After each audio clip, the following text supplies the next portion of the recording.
Hey everyone, Chelsea here from A Frugal Homestead. Today we're freeze drying Jolly Ranchers. It's a question that I've been asked and I wanted to show you how we do it. Super simple, and in just a couple hours you can have freeze dried Jolly Ranchers right at your fingertips. So let's get started. When we talk about freeze drying, one of the things that is most popular right now is freeze drying candy. Whenever my friends say, "Oh, you have a freeze dryer? Have you freeze dried candy?" In the beginning I was like, "No, why would I do that?" Because that wasn't our intention when we bought our freeze dryer. We wanted to preserve our garden harvest, right? And make delicious meals that could be freeze dried, and in an emergency we can use them quickly or just every weeknight, right? It's just a faster, easier way to cook when you don't have time. But for Christmas this last year, we wanted to do something special for some of our family, something that they wouldn't have tried before, because sometimes it's hard to come up with a fun project. So we decided to try freeze drying candy. And I'll tell you what, I freeze dried so much candy and so many different varieties of candies, and it was super fun, and they loved their gift, but we learned quite a lot in the process. So today I'm just going to share a little bit of what we learned, and along the way we're going to freeze dry these Jolly Ranchers. So I'm just popping them out of their wrappers, as you can see right now. It's pretty easy. And the biggest thing I can say about Jolly Ranchers is you get a lot of grape. There's a lot of grape in there. And while they're pretty, they're not our favorite flavor. So, all right, so once you have your Jolly Ranchers, we're going to line them up here. Now, what we've learned the most with freeze drying is you don't want to overfill your tray. If you overfill your tray and have too many candies on it, then you end up with all your candy globbing together, which you don't want. You don't want globby candy. We're going to add one more here. So you want to space them out enough that they have room to grow, because almost all the freeze-dried candy, as it removes that moisture, puffs up. And it's no different with these Jolly Ranchers. They're going to puff up into these cute little balls, and they're going to be crispy and crunchy and super yummy. And freeze-drying really condenses the flavor because we're taking out some of that moisture, and so the flavors are really, really intense. So that's what it's going to do with these Jolly Ranchers. It's going to really intensify the flavor, and it's just a fun project. So let's go ahead and go set the machine up.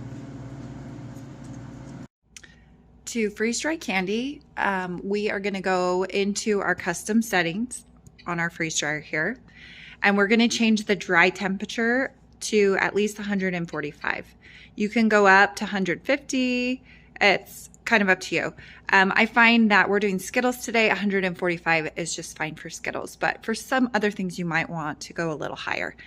And you can see on this, it changes it to candy high temperature mode. It just has extra dry time basically. It's just going to provide heat. Now, if yours doesn't say candy or high temperature mode, that's just fine. You just want to change that dry temperature up to at least 145. And then I'm going to leave my extra dry time at 2 hours. If you want, you can do 3 or 4 hours, and that might depend on the candy that you're freeze drying.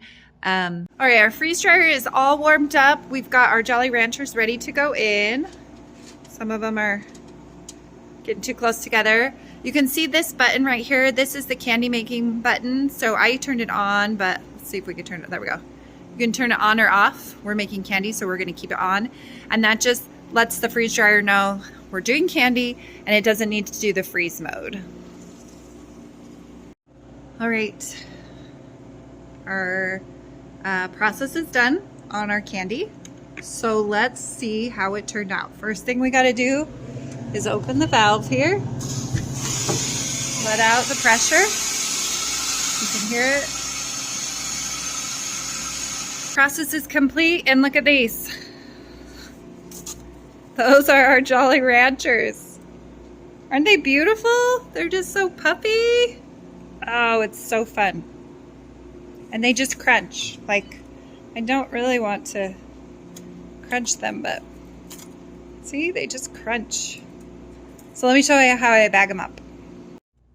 So here are our Jolly Ranchers. How beautiful are those? They're just so pretty. It kind of blows my mind every time. So to package these up, because they are huge, like this is one in my hand. They're really big. I have these really pretty Mylar bags that I got on Amazon. I really like these. And then I call them Jolly Puffs. I just have a little sticker. And no, I don't sell my freeze-dried candies. I do give them away as gifts. That's what we did for Christmas last year. But about 6 of these will fit in one of these Mylar bags. And they're like a 5x7 bag. And I try and get one of each color. So I've got green, red, purple, pink, blue. And then I push them down just a little bit. And I can usually get one more. So I can get about 5 to 6 in one bag. Okay, now if you're going to sell these, that's kind of up to you how many you want to put in your bag, depending on the cost and all of that. But I can get about 6 in these. And then I do put an oxygen absorber in these.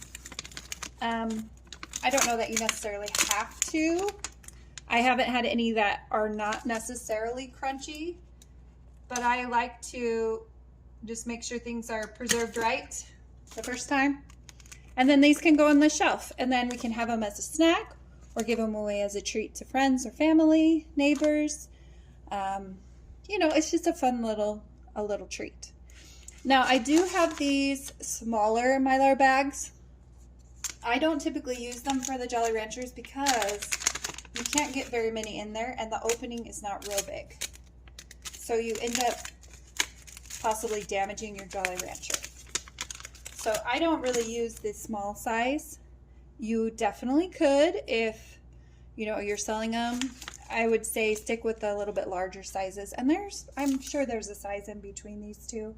But I just really liked the design on these. They just made it look really professional and cute. Anyway, so that's how you do Jolly Ranchers. Now, if you're wondering, here, let's grab a knife. These are super crunchy. Look at the inside. You can see the air pockets in them. Like, they're so crunchy and tasty, and people love these. They're super yummy. So you could even do that. You could cut them in half and then fit them in maybe these small ones. But that's how you freeze-dry Jolly Ranchers. Just a couple hours, doesn't take very much time, and you can have some Jolly Ranchers right at your fingertips. Let me know if you have any questions in the comments, and we'll see you next time. And that's how you freeze-dry Jolly Ranchers. So, bon appetit. So good. So good. Tastes just like grapes. So good.